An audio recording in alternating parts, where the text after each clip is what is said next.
할렐루야. 어떤 여자분이 기차를 타려고 기차역에 도착했습니다.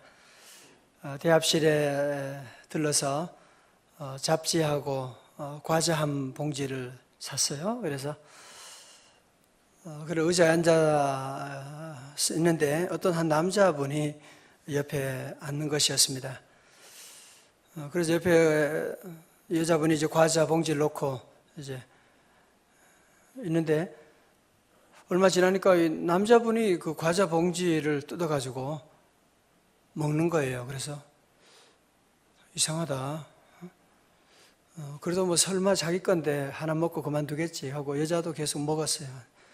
남자분이 계속 먹는 거예요. 그래서 야, 진짜 인간, 그 남자 그렇다고 또 말하기 먹는 거 가지고 또 얘기하기도 그래서 그냥 먹었어요. 남자 또 먹는 거야. 그래서 야, 어떻게 저런 인간이 다 있지? 나중에 과자가 다 먹고 하나밖에 안 남았어요.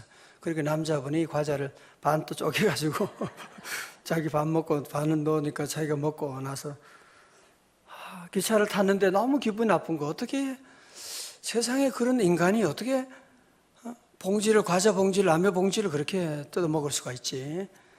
너무너무 기분 나빴어. 그래서 기차에 타고 그 자기 핸드백을 열어서 휴지를 꺼내려고 보는데 보니까 과자 봉지가 거기 들어있는 거야. 자기 과자 봉지가. 그러니까 이 여자분이 같은 과자 봉지였는데 지금까지 먹은 게 자기 게 아니라 다른 남자 과자 봉지를 자기 건 줄 알고 열심히 먹었고 그 옆에 남자가 그거 먹는다고 괜히 신경질 내고 그 화를 냈다라고 하는 그런 내용을 보았습니다. 우리 그런 데가 참 사실 많거든요. 그죠? 나는 정말 틀림없이 나는 옳고 너는 100% 틀렸어. 너는 왜 항상 그 모양이냐. 그래서 우리는 야단치고 소리 지를 때가 많은데 지나고 나면 아니야, 내가 잘못했어.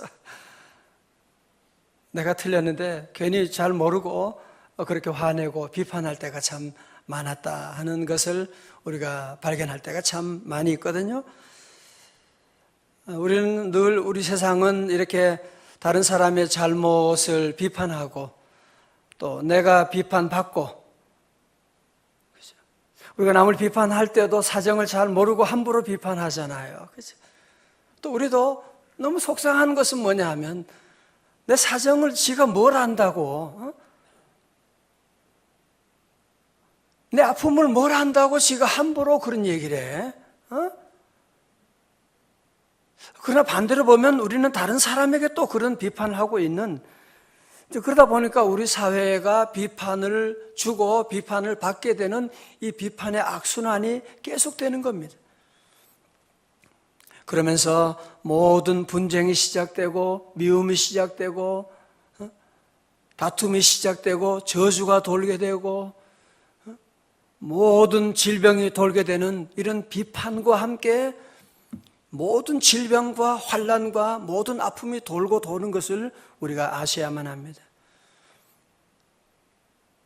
그래서 올해는 우리 성도 모두 여러분 자녀들에게도 잘하는 점이 있고 단점이 다 있는 것인데 우리 지금까지 늘 단점을 지적하고 단점을 보완하는 것이 교육이라고 생각을 했어요.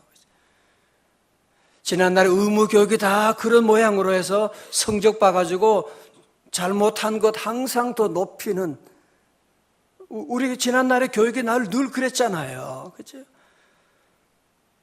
그래서 우리나라는 훌륭한 사람, 노벨 수상자나 이런 사람이 안 나온 이유가 바로 거기 있는 거예요.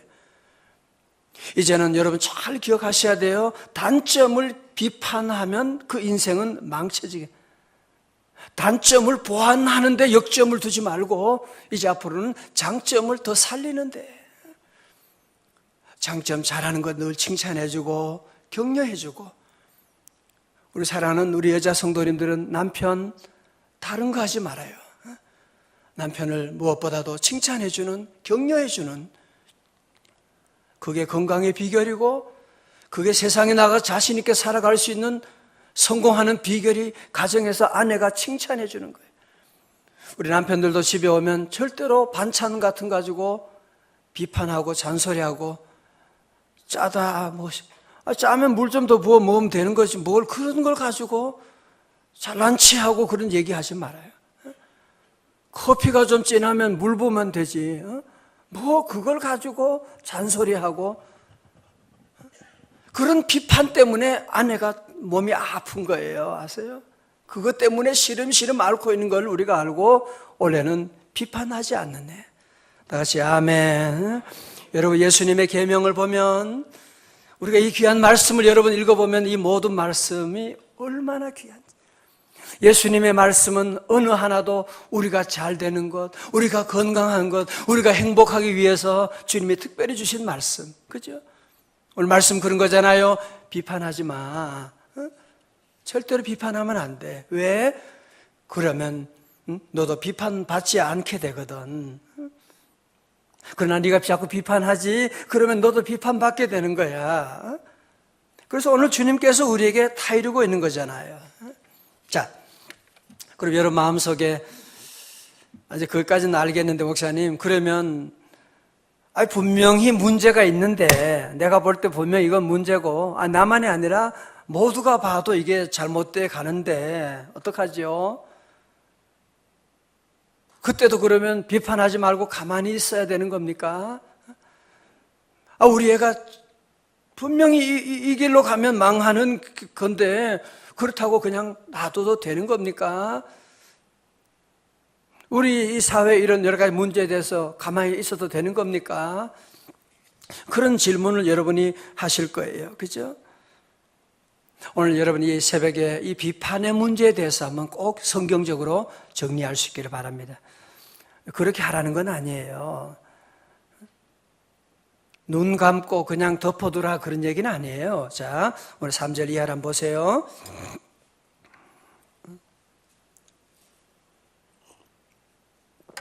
어찌하여 형제 눈 속에 있는 티는 보고 내 눈 속에 있는 들보는 깨닫지 못하느냐. 여러분 티는 아시죠? 그죠? 조그마한 거 그냥 눈에 들어간 조그마한 거 티가 들어갈 수 있잖아요.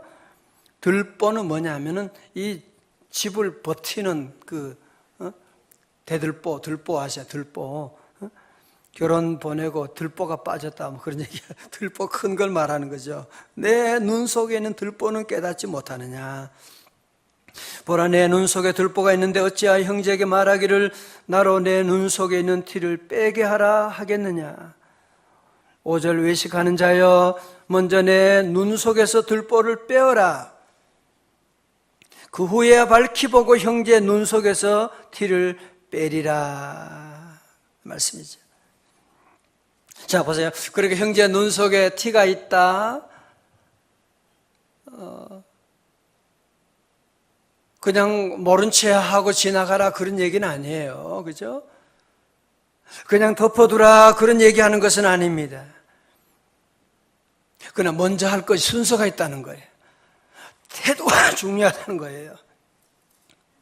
자, 보세요. 무슨 얘기냐면 우리가 형제의 눈에 있는 티에 대해서 얘기할 때 뽑아주어야 되는데 우리는 먼저 우리 눈에 있는 우리 자신에게 있는 들보가 있다고 하는 것을 우리가 알고 그리고 내 눈 안에 있는 이 들보를 빼려고 노력하고 그걸 인정하고 그러면서 형제 눈 속에 있는 티를 빼어야 된다. 그렇게 말씀하고 있는 것이거든요. 다시 말하면 여러분 남에게 허물을 또 참 얘기 안 할 수가 없는 그런 게 있거든요. 그때 늘 마음에 나는 너보다 1000배 나쁜 놈인데 나는 사실 너보다 더 많은 허물이 있는데 사실 너보다 실수가 훨씬 당신보다 많이 했는데 참 너무 이런 얘기하기 진짜 미안한데 이제 늘 그런 자세를 가지고 사실이잖아요. 사실이거든요. 저는 이런 경험이 있어요. 저는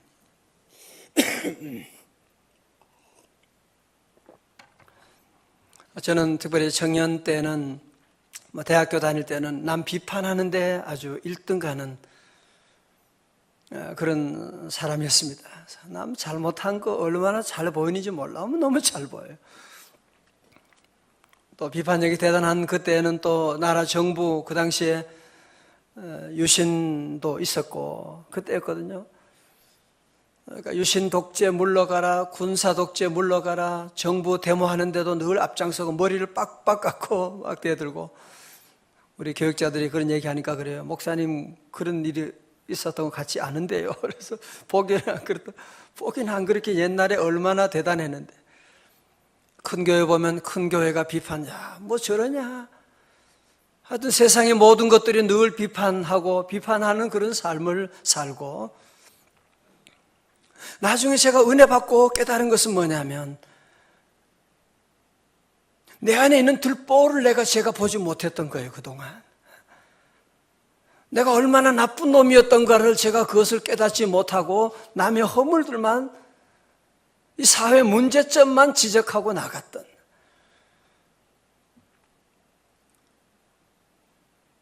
정말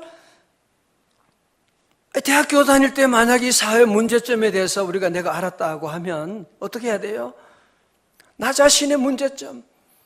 정말 그 당시에 정말 조국의 민주화를 위한다면 더욱 밤새워 공부하고, 한국교회를 걱정한다면 철야기도 하고 하나님께 매달리고, 내 안에 있는 모든 들보를 제거하는 일을 하면서 데모도 하고 그렇게 할 수가 있는데, 비판만 했지 내 안에 있는 들보를 보지 못하고 내 안에 있는 문제는 제거하지 못하고, 그러면서 세월을 보낸 잘못 살았던 그런 모습을 제가 보면서 얼마나 하나님께 회개하고 하나님 앞에 회개하는 그런 눈물의 시간을 가졌는지 모릅니다.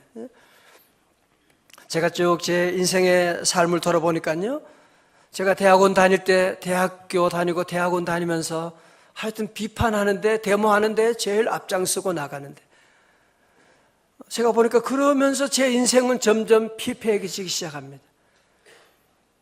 그리고 제가 대학원 마치고 군대 갔거든요. 군대 가서 저는 엄청난 질병을 안게 되고 죽을 병에 걸려지게 되고, 하나님께서 저를 아주 밑바닥으로 내려 몰아치시는, 이제는 더 이상 아무런 소망이 없는 비판, 쓸데없는 소리 더 이상 할 수 없도록 하나님이 저를 인생의 밑바닥에 내려놓으시고 나를 보고 주님을 볼 수 있는 눈을 열어주시고 새로운 인생을 하나님께서 열어주셨습니다. 그러므로 사랑하는 성도 여러분, 우리의 삶 가운데 늘 우리는, 설교하는 목사 저도 마찬가지예요. 나는 우리 성도들보다도 엄청난 들보를 가지고 있는 놈이구나. 내가 오늘도 하나님의 은혜로 여기에 서 있는 것이지. 우리 모든 성도들은 여러분 자녀를 볼 때에도, 인간관계에서도 늘 절대로 비판하는 일을 여러분이 함부로 하지 않도록. 여러분 그 비판 배후에 사단이 있는 것이거든요. 사단이 있거든요.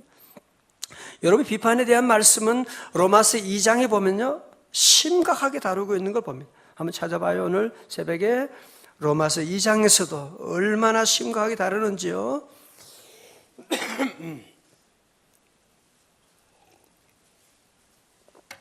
로마서 2장이에요. 2장 한번 새벽이지만 한번 찾아봐요. 자, 눈을 크게 뜨시고 한번 보겠습니다. 찾으셨죠? 1절에 그러므로 남을 판단하는 사람아, 누구를 막론하고 네가 핑계하지 못할 것은 남을 판단하는 것으로 어떻게 돼요? 네가 너를 정죄함이니.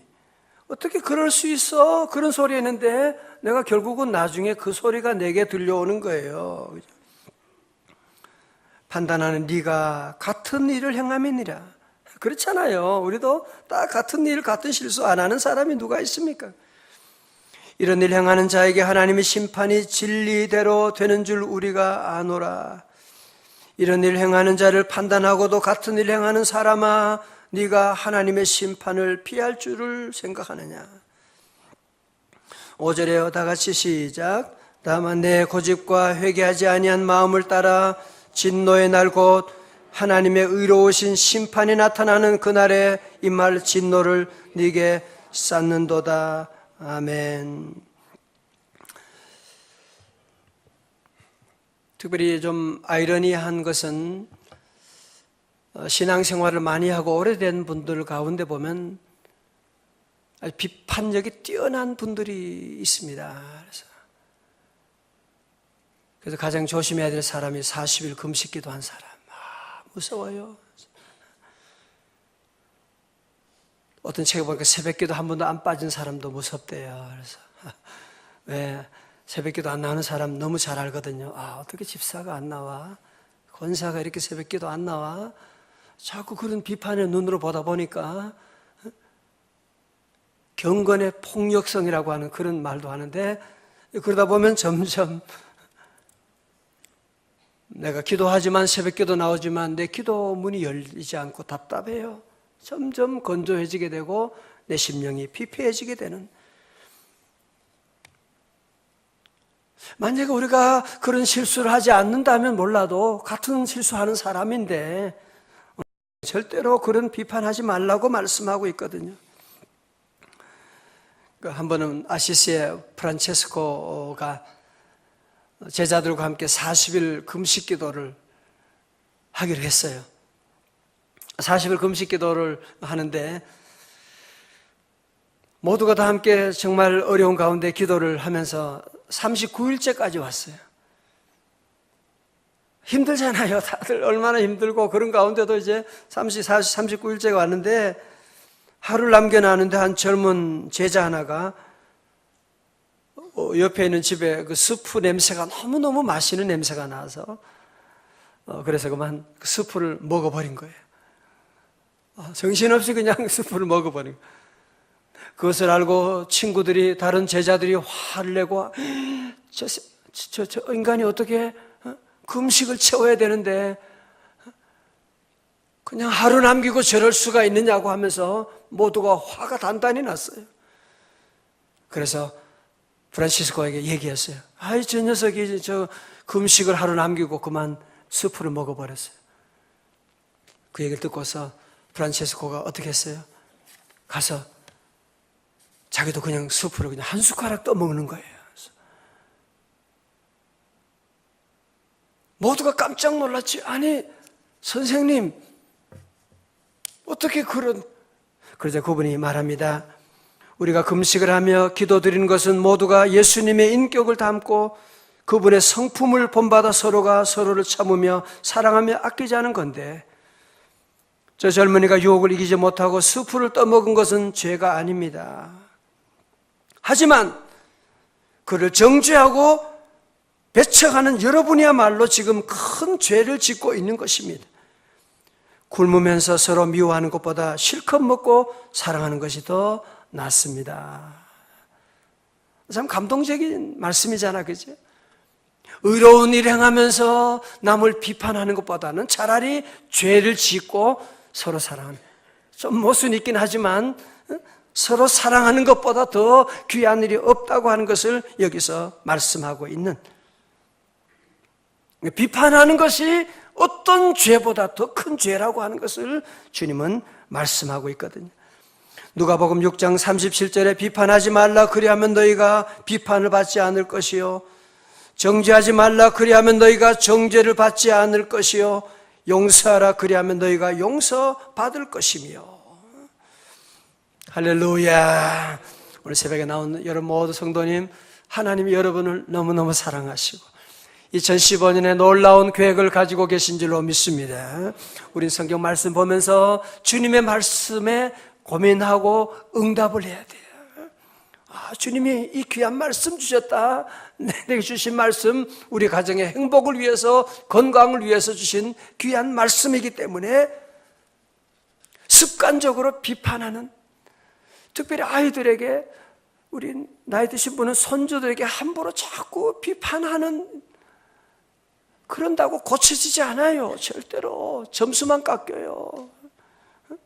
할머니는 맨날 그런 소리야. 이제는 아예 그냥 작전을 바꿔요. 칭찬하기 작전을. 칭찬해주고 격려해주고. 한번 보십시오.